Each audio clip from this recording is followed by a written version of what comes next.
nauhoituksen tuosta päälle, niin Vienan ei tarvitse siitä sitten huolehtia. Ja sitten mä laitan Vienan hostiksi tuosta noin, niin Viena saa oikeudet sitten jakaa esitystä. Pitääkö munkin käyttää kameraa päällä? Hei hei! Moi! Ja mä heti kyllä sammutan tämän nyt saman tien. Ihana nähdä sut, Viena. Ole hyvä, estradi on sinun. Kiitos kiitos Aune, kun kutsuit pitämään tällaista luentoa. Mä melkein toivoisin, kun mä otan tämän mun esityksen, että jos jollakin on kysyttävää, niin saa kysyä kyllä niin kuin ihan koska vaan, koska minusta on mukavampaa melkein, että ne kysymykset tulee sitten myös tässä, jos joku hoksaa jotain asiaa. Mutta näkyykö nyt mun näytönjako? Kyllä, esitys näkyy ja tosi hyvä, että sanoit tuosta, että saa kysyä heti, jos on joku asia, Juu. mikä on mielessä, niin heti vaan sitten kysymään. Yes. Hienoa. No, nyt se meni pois. Jos mä sen tonne alas. Jes, lähdetään sitten liikkeelle. Eli hevosen kimppaamistamisesta tänään kerron. Olen Viena-Kauppi ja hevoskimpan vetäjä. Ensimmäinen kimppahevonen minulla on ollut 11-vuotiaana. Eli siellä Oulun kupeessa, mistä olen kotoisin, niin siellä meillä sitten oli ensimmäinen varsa. Silloin tehtiin kimppahevonen, kun olin 11-vuotiaana ja sain siihen isäni kerjättyä mukaan, että lähdettiin sitten omistamaan lämminmerivarsaa. Ja en oikeastaan edes muistanut, että tosiaan se kimppaurani on alkanut sieltä, että silloin jo on ollut kimppahevosia. Ensimmäinen kimppaan vetovarsinainen on ollut toi Raviliika Oulun Kärpät vuonna 2017 Oulussa. Vähän silleen vahingossa ajauduin tähän kimpaan vetäjäksi, että tässä on sellainen hauska tarinakin, että joskus nämä asiat tulee vähän silleen ei suunnitellusti, mutta mulla oli yksi kaveri oli menossa Turkuun ja mä sanoin, että siellä oli mun hieno joku kirppari löytää joku penkki ja mä sanoin, että voiko käydä hakemassa sen penkin mulle ja hän sanoi sitten, että hän voi hakea sen penkin, mutta sillä ehdolla, että hän menee sitten samalla katsoa yhtä varsaa, että lähdet sitten vetämään sitä kimppaa ja näin. Sitten mä olin vähän se, että penkki on kyllä niinku saatava, että ei kai tässä sitten muukaan auta. Sitten sieltä varsa tuli matkaa ja siihen lähdettiin keräämään kimppaa ja sitten tulikin niin nopeasti se kimppa valmiiksi, että sitten vähän vahingossa lähdettiin tekemään vähän lisäkin. Ja nykyään minulla on 10 hevoskimppaa. Pienimmässä kimpassa on 7 kimppalaista. Se on tämmöinen meidän kaveriporukan kimppa.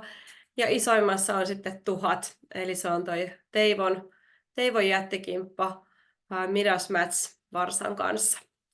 Ja tämän vuoden tammikuusta alkaen olen tehnyt tätä kimpanvetoa sitten osana minun yritystoimintaa. Eli siirryin kokopäiväiseksi yrittäjäksi vuoden alusta, mutta teen toki muita asioita myöskin kuin pelkästään tätä kimpanvetoa, mutta se on isona osana minun yritystoimintaa. Ja mä en nyt näe tosiaan mitään käsiä, että jos jotain käsiä on, niin huomaa se Auni sitten ne. Hyvä. Yes. Tähän kimppaamistamiseen. Mä oon tosiaan aika silleen laittanut näitä asioita silleen aika perustasolta, että ei olla vielä ihan hirveän syvällä. Mutta kimppaamistaminenhan tarkoittaa sitä hevosen yhteisomistajuutta, että omistetaan hevonen yhdessä. Hevosella on 2 omistajaa tai enemmän, niin silloin 2 omistajia kun on, niin puhutaan, että se on kimppahevonen. Ja omistajia voi olla tosiaan jopa 1000 ja voi olla enemmänkin, sitä ei ole mitään ylärajaa määritetty. Ja kuka tahansa voi omistaa kimppahevosen. Siinä ei tarvitse mitään osaamista eikä tietämystä raveista tai hevosista. Valmentaja huolehtii sen hevosen valmentamisesta ja kilpailuttamisesta, että sitä ei ole jaettu niin, että jokaisella on vuoro, että sinä hoidat hevosen nyt tällä viikolla ja sinä seuraavalla. Eli sillä lailla kuka tahansa pystyy olemaan kimppahevosen osaomistaja. Ja kimpassahan tavoitellaan elämyksiä. Se on helppoa, se on suhteellisen edullista. Ja suositellaan, että jos sillä kimpalla on osuuksia yli 5, niin siinä kohtaa sitten sillä kimpalla olisi kimpavetäjä hoitamassa niitä asioita hevosen takana. No sitten vähän kenelle tämä kimppaamistaminen sopii. Eli sellaisille henkilöille, jotka haluaa kokea elämyksiä, pitää hevosista ja raveista, sosiaalinen luonne, pystyy sitoutumaan hevosen omistamiseen, pystyy huolehtimaan kuukausimaksuista, on sen verran hyvä taloudellinen tilanne, että nämä kuukausimaksut sitten hoituu. Pystyy huomioimaan muut kimppalaiset. Tämä on mun mielestä se tärkeä pointti, että kun on kimppahevosesta kyse, niin silloin siellä ei välttämättä itse pääse aina siihen eturiviin, kun hevonen vaikka pääsee voittajakuviin tai muuta, että siellä pitää pystyä huomioimaan ne muut ja muidenkin mielipiteet, ja mielipiteitähän tietysti on yhtä paljon kuin kimppalaisiakin. Ja sellainen maalaisjärki mun mielestä tarvii olla mukana, että kun kimppahevosen lähtee omistamaan, niin todennäköisesti sinusta ei tule uutta miljonääriä, eikä tavallaan ole niitä odotuksia sitten semmoisia ihan mahdottomia, että niitä ei pysty toteuttamaan, että aika harvasta hevosta tulee vaikka Elite Loppet voittajaa tai muuta tämmöistä, että sellainen maalaisjärki on hyvä olla siinä mukana. Tässä kuvassa on toi Teivon aiempi kimppahevonen Stone Caps Violet siellä Vermon voittajakehässä. Sillä oli tosiaan 800 kimppalaista siinä kimpassa. Sitten kimppaamistamisen parhaita puolia. Mahdollistaa laadukkaampien hevosten omistamisen, eli kun se hevosen hinta on jaettu useammalle, niin se mahdollistaa myös sitten sen, että pystyy ostamaan niitä hieman kalliimpiakin hevosia, että monesti ne kimppahevoset, varsatkin mitä on ostettu, niin ne on sitten semmoinen 20 000 ja 30 000 euron väli, että sitten sen hintaista hevosta ei ihan normaali työssä käyvä ihminen, ainakaan minä, pystyy yksin ostamaan, että tämä kimppaamistamisen kautta pääsee vähän näihin parempiin hevosiin kiinni. No, totta kai kimpat tuo elämyksiä nimenomaan, luo sosiaalisia suhteita, moni on saanut näistä kimpoista hyviä ystäviä, opettaa paljon raviurheilusta ja hevosista, etenkin jos ne on vähän oudompia asioita, niin oppii sitten raviurheilusta lisää ja oppii hevosista varmasti tämän kimppamatkan aikana paljon lisää. Kimpassa nämä kustannukset pysyvät maltillisena. Eli jos ajatellaan tänä päivänä, niin kustannukset on nousseet ihan älyttömästi ja se hevosen pitäminen valmennuksessa, niin se on aika arvokasta hommaa, ja kun se on joka kuukausi, niin sitten tällä lailla niitä saadaan niitä kustannuksia sitten jaettua muiden kesken, että se ei ole pelkästään siellä omalta lompakolta viedä niitä rahoja. Ja parhaassa tapauksessa hevonen elättää itsensä, eli harvoin on niin, että se hevonen hirveästi tuottaa, että tosiaan niin kuin sanoin aikaisemminkin, niin harva on tällä kimppaamistamisella päässyt rikastumaan, mutta se olisi jo niin iso juttu, jos se hevonen pystyisi elättämään itsensä niillä hevosen omilla kilpailumenestyksellä. Ja aina kirjallinen sopimus kimpoissa, että se on ehdottomasti oltava, että se on, en tiedä onko se paras puoli, mutta tavallaan myös sellainen asia, mikä on sitten tärkeä juttu, että kimpassa on se kirjallinen sopimus. Ja tässä kun puhutaan parhaista puolista, niin täällä on minun kimppaamistamisen ajalta yksi paras muisto, eli tässä on Juvaraja hevonen ja tämä on Criterium karsinta voiton jälkeen. Et sillä oli kyllä tunnelma katossa koko omistajaporukalla. Et se oli hieno juttu. No mikä se on sitten kimpan vetäjä? Kimpan vetäjä on linkki omistajien ja valmentajien välissä. Eli se, että sen omistajien ei tarvitse sille valmentajalle koko ajan soitella, että no miten sillä hevosella menee, vaan se kimpan vetäjä tiedottaa siellä, pitää sen ryhmän kimpan tietoisena sen hevosen kuulumisista ja miten sillä hevosella menee ja miten se treenaa ja kaikki tämmöistä asiat.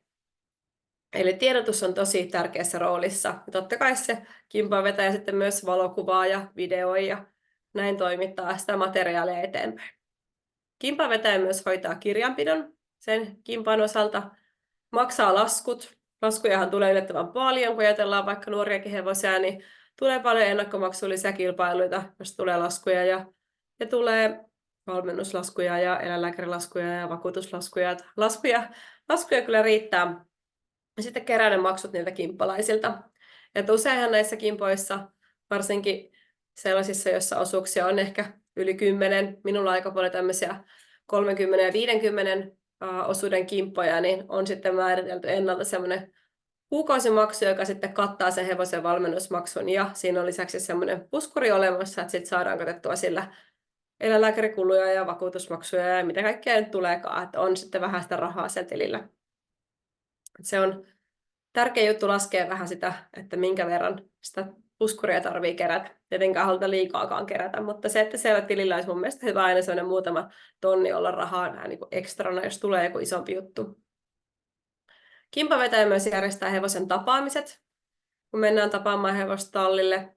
Kimppakokoukset yleensä siinä yhteisomistussopimuksessa, eli siinä kimppasopimuksessa on määritelty se, että noin vuoden välein sitä kimppakokous on järjestettävä, ja se on tärkeä kimpavetäjän järjestää. Kimpavetäjä toimii avoimesti, eli kimpavetäjähän ei voi kehua sitä maasta taivaisiin vaikka sitä varsaa, vaan se mitä toimii avoimesti ja rehellisesti ja niin kertoo, että miten sillä hevosella oikeasti menee ja miten se treenaa ja muuta. Että totta kai täysi luotto valmentajaa, että valmentaja kertoo sitten rehellisesti, miten ne asiat on, mutta se on tärkeää, että kimpavetäjä toimii avoimesti, että kimpavetäjän ei ole tarkoitus siinä salailla mitään asioita, vaan täytyy olla toiminta avointa. Kimpavetäjä myös luo yhteisöllisyyttä. Se on tosi tärkeää, että se kimpassa on hyvä henki ja siinä on semmoinen yhteisöllinen meininki. Silloin siinä on kaikkien mukavampi olla. Kimpavetäjä myös saa palautetta, eli vähän semmoista kovaa nahkaa vaaditaan kimpavetäjältä. Palautetta tulee aina vähän suuntaan ja toiseen, mutta sen takia laitoin sen tuohon mukaan, että se on tärkeä muistaa, että kimpavetäjän toimi ei välttämättä ole aina se kaikkein kiitollisin rooli. No miten mukaan kimppaan? Osuuksia on myynnissä netissä paljon. Facebookissa vaikka on parikin eri sivua, mitä on. Hippoksessa on se Heila ja MT-raveilla on hevosmarkkinat palsta ainakin. Ja niistä näkee paljon myös tosiaan kimppahevoset, ei pelkästään koko hevosta, vaan myös valmiita kimppoja. Ja yleensä näitä kimppoja kasaa valmentajat, kasvattajat tai kimpavetäjät itse. Että hyvin monennäköistä, että kuka sitä kimppaa on kasaamassa. Paljon on varsoja ja myös jonkin verran kilpahevosia, mutta ehkä enemmän on varsoja. Ja tämä on mun mielestä tärkeä juttu miettiä, että kun on miettimässä, että haluaa ostaa osuuden kimppahevosesta, niin kannattaa miettiä se, että haluaako varsan vai kilpahevosen, että onko valmis odottamaan sitä, että se hevonen pääsee kilpailemaan vai haluaako nimenomaan heti päästä jännittämään niitä lähteä vai haluaako ennemmin ostaa jonkun huippusukuisen varsan, missä olisi oikeasti aineesta olla huippuhevonen, jota sitten pikkasen pidempään pitää odotella, että se pääsee starttiin. Onko se hevonen Suomen hevonen vai lämminverinen? Tämäkin on tärkeä juttu, eli Suomen hevosillahan aikaa voi kulua paljonkin. Ja lämminverisellä taas on sitten pikkasen nopeampaa se starttiin tuleminen. Sitten tämäkin on tärkeää, että kuinka paljon rahaa olisit valmis sijoittamaan hevoseen kuukaudessa. Eli minkä kokoinen osuus kannattaa ostaa. Jos haluaa päästä mahdollisimman edullisesti, niin on olemassa myös tällaisia kertamaksullisia kimppoja. Tai sitten jos on valmis ostamaan vähän enemmän, niin sitten voi ostaa vaikka 1/10 hevosesta, jolloin sitten kuukausimaksu on varmasti yli 100 €, varmaan lähempänä 150 € sitten, jos hevosen omistajuus on jaettu 10 osaa. Sitten kannattaa miettiä, että miellyttääkö tämä valmentaja, kun lähtee mukaan kimppaan. Eli siinä kohtaa jo, jos tuntuu, että tämä valmentaja ei nyt oikein ole niin kuin mun suosikki, niin sitten välttämättä ei kannata lähteä sellaiseen kimppaan mukaan. Että kannattaa valita sellainen valmentaja tai hevonen, jolla on sellainen valmentaja, jonka tekemiseen itsekin uskoo, niin sitten se on paljon mukavampaa, eikä tarvitse koko ajan olla vähän sellaista epäilystä ilmassa. Ja totta kai myös valmentaja sijainti merkkaa, että totta kai se hevonen kilpailee sillä alueella, että jos se hevonen sijaitsee vaikka, tai valmentaja asuu vaikka Jyväskylässä, niin todennäköisesti se hevonen kilpailee jossain sillä seudulla, ja jos itse asuu Rovaniemellä, niin sitten jos haluaisi olla katsomassa sen hevosen kilpailuita, niin sitten se ei ole ihan niin yksinkertaista, että kannattaa sitä paikkaakin aina vähän sitten miettiä, mutta toki jos ei ole niin väliä, että pääseekö sitä hevosta joka kilpailu itse katsomaan, niin sittenhän se voi olla vaikka toisella puolella Suomeakin. Tai vaikka Ruotsissa. Tässä on kans itse asiassa Stone Caves Violetin porukkaa jossain voittajakehässä, eli porukkaa oli aina niin paljon, että tässäkään puolet puuttuu kuvasta, että se on aina vähän järjestelemistä, kun tuollaisen ison kimpan kanssa liikutaan. Ja tässä jatketaan tästä samasta aiheesta vielä, eli kun löydät sen sopivan kimppahevosen, johon olit tosiaan tyytyväinen näihin edellä mainittuihin asioihin, ja edelleen sinne hevoseen on osuuksia myynnissä, sekin kannattaa jo tarkistaa, niin kannattaa kysyä joltain kokeneemmalta. Eli jos tämä on aika uutta sulle, niin kannattaa kysyä vaikka mielipide sitä hevosesta. Että onko sillä hevosella vaikka riittävän hyvä sukurakenne, millainen se valmentaja on. Eli joskus aina tulee vastaan sellaisia hevosia, jotka on sitten vähän suvultaan sellaisia, jotka ei nyt ihan hirveästi niin kuin se suku anna edellyttää, että sitä tulisi tosi hyvä hevonen, niin jos nämä suvut on ihan vieraita ja hevosen rakenteet ja muut, niin kannattaa kysyä apua, että sitä kyllä herkästi saa. Ja tässä kuvassa itse asiassa on yksi meidän varsa, josta olen tehnyt kimpaan, se on niin kuin Crazy for You. Se on tässä 1-vuotiaana ja tämä on niin kuin todella hieno varsa, jos ajatellaan, että se on 1-vuotias syksynä ja näyttää melkein aikuiselta hevoselta. Eli tämä oli niin kuin oikein loistava myyntikuva tästä hevosesta ja tämä meni tämän jälkeen pian näyttelyyn ja voitti kyseisen näyttelyn ja oli Hämeen paras, koko Hämeen alueen paras 1-vuotias. Että kyllä se semmoinen rakenne merkkaa myös paljon, miltä se hevonen näyttää. Ja totta kai myös se, että miten sitä hevosta on pidetty, varsinkin varsaa, että onko se hoidettu sitten hyvin, että se on oikeasti saanut kunnolla ruokaa. Että se on ihan hirmu tärkeä asia. Mutta tämän jälkeen, kun sä oot saanut ehkä joltakin kokeneemmalta varmistuksen, että tämä on hyvä hevonen, mistä ostaa osuus, niin sen jälkeen ilmoittaudu sen kyseisen kimpanvetäjälle, että hei, sä voisit olla valmis liittymään kimppaan. Ja tässä kohtaa mun mielestä kannattaa pyytää aina lisätietoa hevosesta ja kimpasta. Eli ainakin itse, kun minä perustan kimppaa, niin teen aina semmoisen lisäinfoliitteen, jonka laitan sitten mukaan sitten kimppalaiselle, joka kiinnostuu hevosesta. Et sitten nähdään se, että kerrotaan vähän sitten hevosen suvusta ja puhun aika paljon niin kuin varsoista, koska varsoista olen itse tehnyt eniten kimppoja, niin ehkä kilpahevosesta ei tarvitse niin paljon suvusta puhua, mutta varsoista niin aika paljon suvusta ja myöskin sitä kasvattajasta, millaisessa paikassa se on ollut ja mihin se on menossa, millainen se valmentaja on ja vähän pieniä onko mitä, jos on joku erikoisodotus tai muuta vastaavaa ja totta kai sitä kimpasta myös, että minkälainen se kimppa on ja paljonko sen kuukausimaksut on ja onko siinä puskuri mukana ja tällaisia asioita, minne maksetaan, kaikki maksutiedot totta kai pitää olla mukana. Ja sitten on tämä yhteisomistussopimus, eli se kimppasopimus, niin kannattaa se lukea aina ennen kuin lupautuu kimppaan.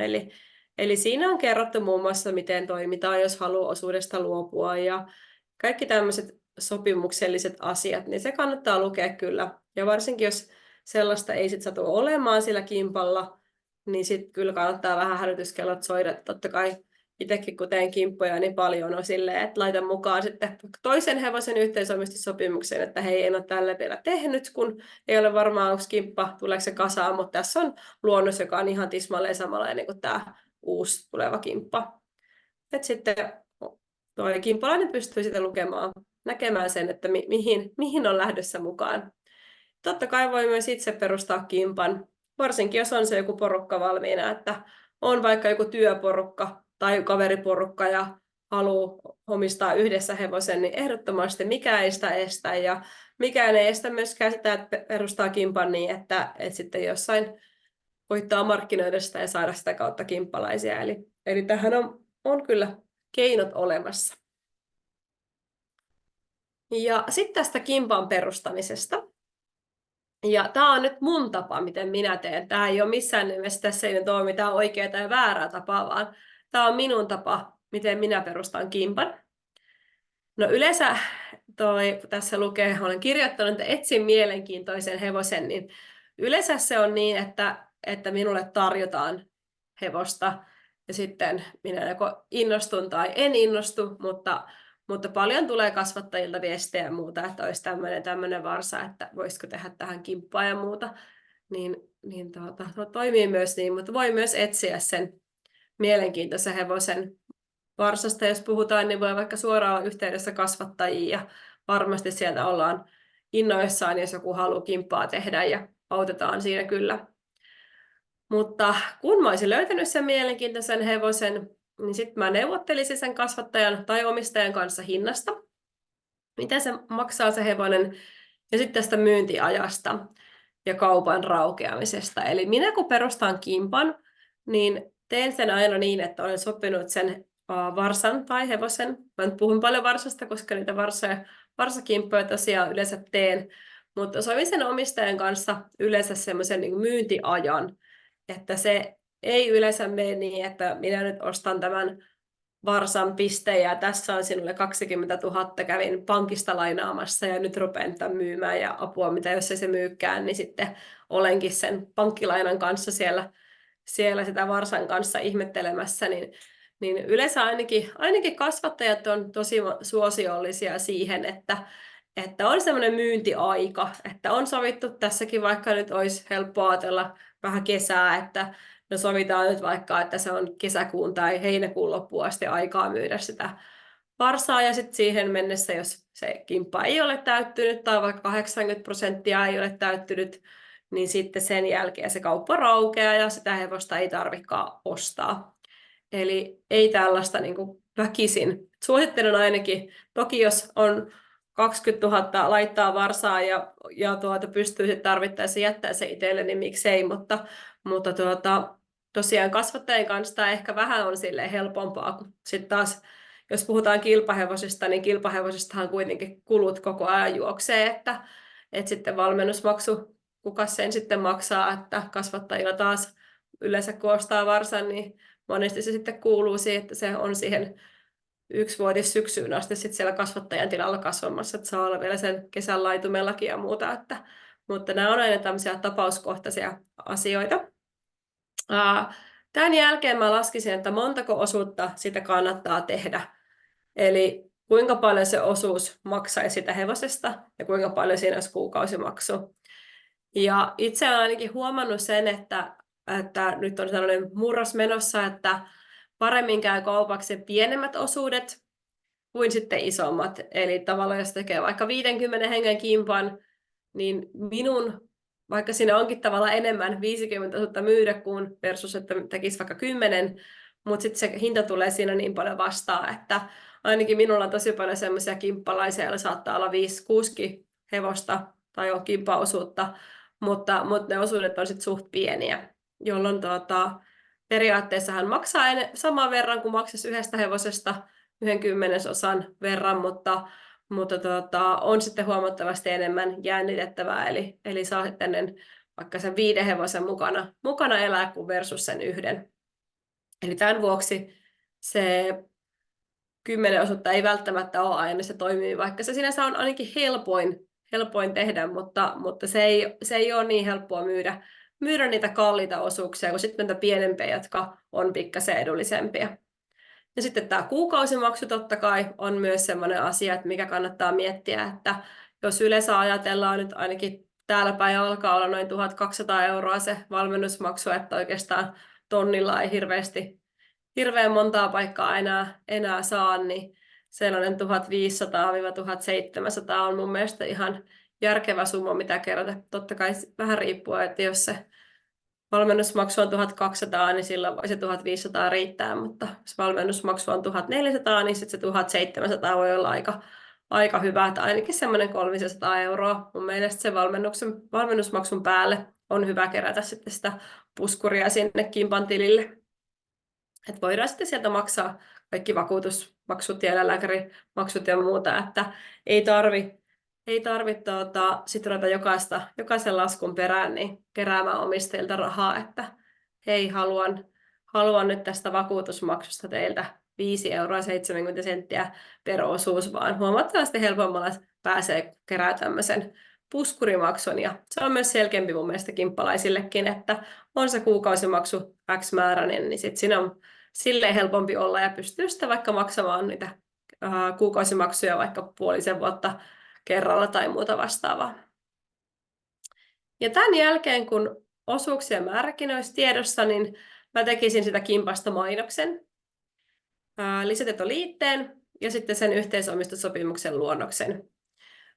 Tätä ei oikein voi yhteisomistussopimusta vielä tässä kohtaa kirjata, koska se ei vielä, jos ei vielä ole varmaa, että toteutuuko se kimppa, niin sitten siinä tässä kohtaa kannattaa olla vasta se luonnos.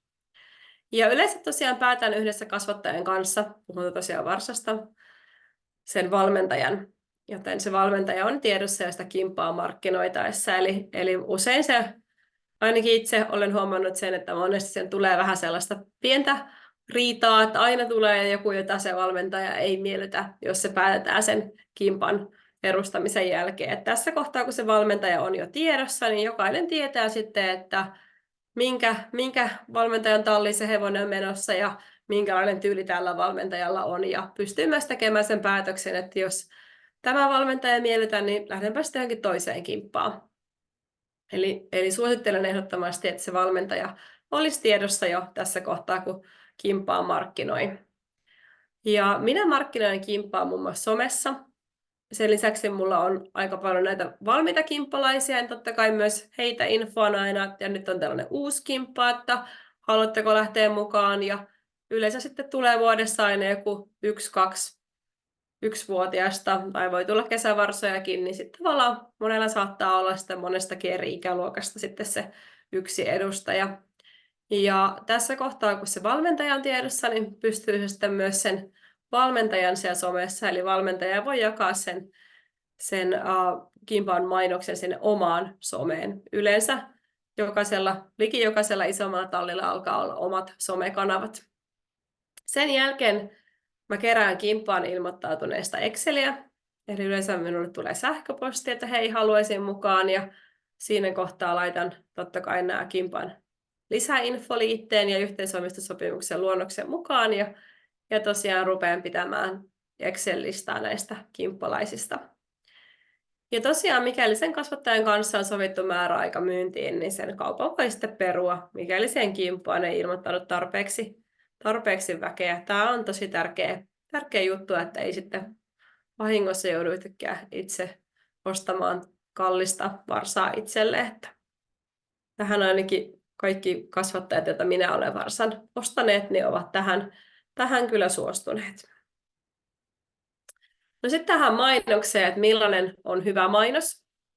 Joskus näkee tuolla somessa, että se tekstiä on aivan valtavasti ja on 17 eri kuvaa sitä hevosesta ja yksikään kuva ei ole kauhean hyvälaatuinen ja muuta, niin olen itse todennut, että tämmöinen selkeä, riittävän informatiivinen, ei liikaa tekstiä mainos on sopiva.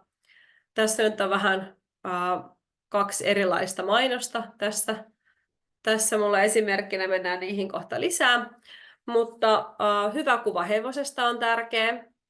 Selkeästi kerrottu hinnat, paljonko se osuus maksaa ja paljonko se kuukausimaksu on. Ja paljonko niitä osuuksia on.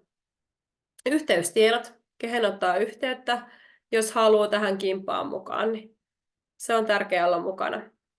Ja tosiaan tässä on kaksi vähän erilaista mainosta. Eli tässä on tämä Midas Match, josta myytiin 1000 osuutta, Teivon jättikimppa, jossa sitten osuudet myytiin verkkokaupassa. Eli sillä tässä ei ole mukana yhteystietoja, että se olisi aika kova homma, jos jokainen maksaisi tilille ja jokaisen tiedot käsin kerättäisiin, niin tämä on verkkokaupan kautta myyty. Mutta siinäkin nähdään, että on nopeasti kerrottu, että minkä ikäinen se hevonen on ja mikä sen suku on ja vähän avattu sukua ja sitten vähän tätä kimpan toimintaa, että montako osuutta on ja paljonko osuus maksaa ja muuta vastaavaa. Ja sitten nähdään tämmöinen vähän meidän pienempi kimppa, tällainen Hollywood Vania, on itse asiassa samanikäinen 2-vuotias. Viime syksynä hankittu kimppa, niin tässä on sitten siitä vähän avattu ja siellä on tosiaan sitten myös minun tiedot ja sitten on myös valmentajan tiedot mukana, eli Emma Väreillä on tuo varsavalmennuksessa ja siellä taitaakin olla minun kimpoista, olisikohan 5 ainakin tuolla Väre-Emmalla, että se on niin tärkeä juttu, että löytää semmoisen valmentajan kanssa, minkä kanssa on kiva tehdä yhteistyötä ja minkä tekemiseen itse uskoo ja ja missä hevosia pidetään hyvin ja siellä saa hevosta olla paljon pihalla ja muuta, että saa elää myös semmoista luonnonmukaista elämää. Että varsinkin tänä päivänä mun mielestä hälyttävän tärkeää, että on semmoinen valmentaja, joka osaa sitten vähän tällaiset nykyaikaiset toimintamallit, että myös tässä hevosten kohtelussa, että se on ainakin minulle henkilökohtaisesti tosi tärkeä arvo. Sitten kimpan toimintaan. Valmentajan tehtävähän on huolehtia sen hevosen päivittäisestä hyvinvoinnista ja valmennuksesta. Ja usein se valmentaja on kimpan ulkopuolelta, että mullakaan ei taida olla, onkohan yhdessä kimpassa valmentaja mukana. Mutta yleensä se valmentaja on sieltä kimpan ulkopuolelta, niin sitten ei ainakaan tule mitään sanomista siitä. Moni valmentaja ainakin itse ajattelee näin, että ei tule mitään sanomista siitä, kun se on täysin ulkopuolelta se valmentaja valittu. Ja kimppa on määrittänyt sen kuukausimaksun ja se kimppalainen sitoutuu sitten joka kuukausi sen kimpan tilille maksamaan sen puskurin kerran. Ja kimpalla on yleensä oma WhatsApp tai Facebookin suljettu ryhmä, jossa tiedetään sitten sen hevosen kuulumisesta ja totta kai myös sähköpostilla. Mutta WhatsApp on hyvä kanava ja siellä pystyy laittamaan vaikka startin jälkeen ääniviestiä tai voi välittää vaikka kuskin ääniviesti sinne ryhmään tai muuta. Et yleensä minun kimpoissa valmentaja on monesti tai hoitaja mukana siellä ryhmässä sitten ja sitten vähän tulee kuvaa myös sitten sieltä valmentajalta tai hoitajalta, että kaikki ei tule sitten sen kimpavetäjän kautta. Ja sähköposti myös totta kai on tärkeä tiedotuskanava, etenkin jos tulee jotain tämmöisiä tärkeitä asioita, vaikka hevonen loukkaantuu tai muuta, niin on tärkeää myöskin sähköpostilla sitten laittaa viestiä. Tässä kuvassa on itse asiassa myöskin Juora ja taitaa olla 2-vuotiaana tässä sen yhdessä kimppatapaamisessa tuolla väreillä, niin siellä on hevonen nähty ajossa ja sitten otetaan vähän yhteiskuvaa hevosen kanssa. Ja vielä tästä toiminnasta. Kimppa vierailee yleensä sovitusti sen hevosen valmentajan luona hevosta tapaamassa, eli voi toki olla niinkin, että valmentajalle on ihan ok, että sinne saa tulla koska vaan, mutta nämä on aina tärkeää sopia sen valmentajan kanssa, että varsinkin kun puhutaan isosta kimpasta, että tässäkin kuvassa nähdään taas, siellä on toi Stone Caps Violetin kimppalaisia ja siellä on paljon porukkaa, eli se ei ole kauhean kiva sille valmentajalle sitten, jos siellä joka päivä joku käy sitä hevosesta kyselemässä ja muuta, eli siksi on kiva sopia säännöt ennakkoon, että saako siellä käydä vai käydäänkö yhdessä porukalla sitä aina hevosta tapaamassa. Ja tässäkin on tärkeää sitten, että kimpovetäjä järjestää tapaamisia riittävän usein, ja totta kai se rupeaa sitten, jos sitä hevosta ei pääse tapaamaan kuin vaan kerran vuodessa, niin totta kai sitä haluaisi sitten vähän useammin nähdä. Kimppa voi kokoontua myös raveissa, totta kai erityisesti silloin, kun se hevonen kilpailee, mutta voi myös muulloinkin kokoontua. Ja kimppakokous kerran vuodessa. Siellä tosiaan talousasioita, käydään läpi hevosen tulevaisuutta. Itse tykkään kertoa vaikka ennakkomaksullista kilpailuista, että mihin se hevonen on maksettu ja miten se hevonen on vakuutettu. Ja myöskin sitten aina ne ajantasaiset kuulumiset, joku valmentajan tervehdys tai muu on kiva olla mukana. Ja kimppahan voi halutessaan järjestää vaikka mitä muuta yhteisöllistä toimintaa, raviretkiä, mitä vaan keksitään, että on tosi aktiivisiakin kimppoja, mitkä keksii kaikkea kivaa, että se ei keskity ainoastaan sen hevosen ympärille, vaan tulee vähän muitakin asioita, että se on totta kai ihan sitä porukasta itsestä kiinni.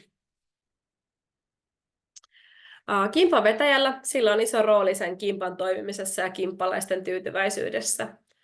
Eli sitä ei voi kyllä olla enempää korostamatta, että jos se kimppalainen kokee, että se ei saa tarpeeksi tietoa siitä hevosesta, niin kyllähän se sitten varmasti vähän tuntuu, että no olikohan tämä sitten niin hyvin hoidettu tämä asia, mutta toki se tiedottaminen tarvitsee olla niin, että sehän ei voi olla joka päiväistä, että itse tykkää semmoinen vähintään joka toinen viikko, jos se hevonen on valmennuksessa, mutta sitten jos se hevonen on vaikka varsa ja se asuu pihatossa ja se on siellä kasvattajan luona, niin sitten en ihan niin usein kyllä tiedota, että toki jos sieltä kasvattajalta tulee kuvaa ja kertoo siitä, mutta en viitsi ihan joka toinen viikko kysellä, että no miten siellä pihatossa nyt sujuu, että sitten aina vähän sekin pitää ottaa huomioon, että missä tilanteessa se hevonen on, että jos se vaikka kilpailee, niin totta kai tietoa pitää tulla ennemminkin kuin kuin kerran 2 viikossa. Että totta kai silloin aina kun hevonen ilmoitetaan kilpailuun ja kilpailupäivänä ja sitten sen kilpailun jälkeen, niin pitää tiedottaa, mutta se aina riippuu vähän se hevosen tilanteesta. Ja just näin, että tämän takia kun tiedottaminen olisi hyvin hoidettu, niin ei tullista tunnetta kimppalaiselle, että minäpä soitan nyt tälle valmentajalle, mitä tälle hevoselle kuuluu, vaan se tieto tulisi sieltä kimpavetäjän kautta. Ja kimpavetäjäksi hän voi kouluttautua. Esimerkiksi siellä Hippos-akatemiassa on semmoinen kimpavetäjän koulutus, jonka voi käydä. Ja osaavista kimpavetäjistä on pulaa. Eli minullakin aika paljon kysytään vetämään tämmöisiä osaa jo valmiitakin kimppoja tai sitten jotain porukoita keräämään, että lähtisin, mutta sekin on aina vähän niin, että sitten kun niitä kimppoja on paljon, niin niitäkään ei ihan rajattomasti voi olla, että ehdottomasti tarvittaisiin lisää osaavia kimpavetäjiä, että saadaan kimppoja kasaan ja kimppaomistamista lisättyä entisestään, niin se on paljon kimpavetäjistä kiinni myöskin. Sitten aletaan olla lopussa. Tuleeko kysymyksiä?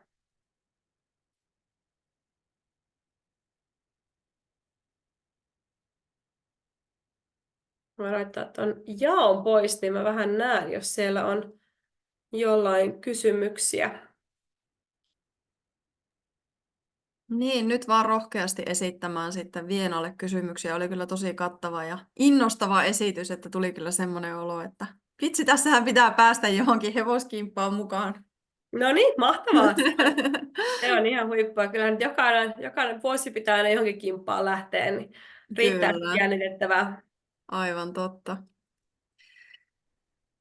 Ja jos nyt tulee myöhemmin jotain kysyttävää, niin onko joku kanava, mitä kautta sinuun voi vielä olla yhteydessä? No voi olla yhteydessä vaikka sähköpostilla viena.kauppi@gmail.com ja mulla on semmoinen oma Instagram-sivu myös tehty näille kimppahevosille. Löytyy Instagramista kimppahevoset, niin siellä voi myös laittaa matalalla kynnyksellä kyllä viestejä, niin minä yritän kyllä auttaa aina parhaani mukaan. Onko sulla nyt kiikarissa siellä joku kimppa, joka olisi, jos jollakin tuli semmoinen olo, että haluaisi nyt lähteä johonkin porukkaan mukaan? No joo, meillä on itse asiassa tulossa nyt kunhan varsa tiputtaa viimeiset talvikarvat, niin päästään kuvaamaan. Eli tällaisistakin asioista se joskus voi olla kiinni, että ei haluta kuvata varsaa vielä, kun sillä on talviturkki päällä, niin ollaan tekemästä tämmöisestä kalkarikeinsiläisestä vuotiaasta tammavarsasta sitten kimppaa. Hienoa. Kuulostaa mielenkiintoiselta. Joo. Että ei muuta kuin Vienaan vaan sitten yhteys, jos se kiinnostaa tai on niitä muita kysymyksiä. Mutta Kyllä. tässä vaiheessa oikein paljon kiitoksia teille, jotka osallistuitte tälle luennolle ja oikein paljon kiitoksia Viena sinulle, että sait tämmöiseen aikaan järjestettyä. Joo, kiitos kun kysyit. Tätä oli ihan hauska tehdä ja teinkin itse asiassa vähän laajempaa kimppaa vetäjän tällaista luentoa tuonne salpaukseen, niin tämä oli ihan hyvää harjoitusta siihenkin nähden, niin tämä oli ihan kiva juttu myös mulle. Kyllä. Ei muuta kuin oikein hyvää kesän odotusta, tai jos ensin tulisi vaikka se kevät tänne pohjoiseen, niin siitä olisi sitten hyvä jatkaa kesää. No joo, tänne se tuli tänään, että Okei. täälläkin odoteltu aika lailla, mutta nyt on lämmintä. Ehkä se tulee vielä tännekin.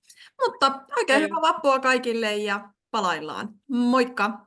Kiitos paljon, moi moi!